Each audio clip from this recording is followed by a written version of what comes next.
काम्यार का रवैया आयरा के साथ अचानक पूरी तरह बदल जाता है। वह छोटी छोटी बातों पर आयरा से चिढ़ने लगता है, उससे बहस करता है और हर वक्त लड़ाई पर उतारू रहता है। रही सी कसर काम्यार की अम्मी पूरी कर देती है।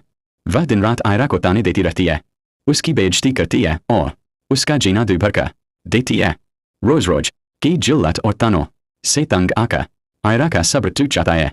गुस्से और बेबसी में वह एक बड़ा फैसला लेती है और अपनी गाड़ी लेकर अपने अब्बू के घर चली जाती है।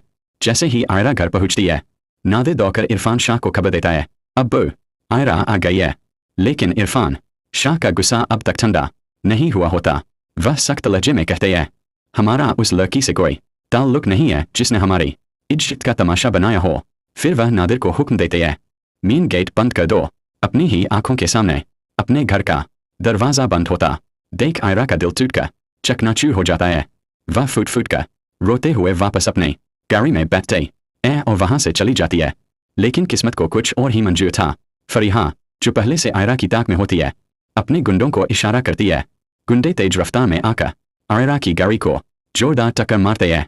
एक खौफनाक एक्सीडेंट होता है। आयरा की गाड़ी बुरी तरह तबाह हो जाती है और आयरा खून से लथपथ होकर बेहोश हो जाती है।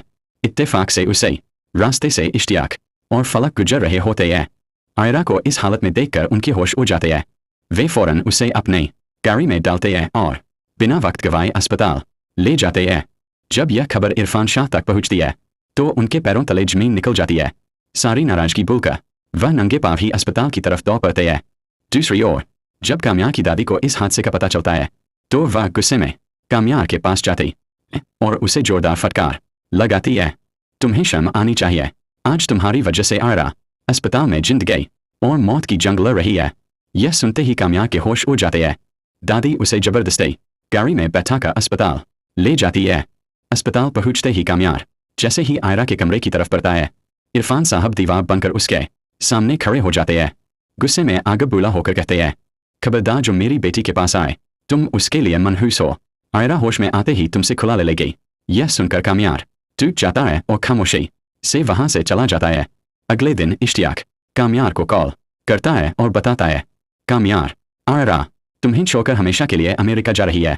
यह सुनते ही काम्यार के हाथ पांव ठंडे पड़ जाते हैं। वह पागलों की तरह अपनी गाड़ी दौड़ाता हुआ आयरा के घर पहुंचता है।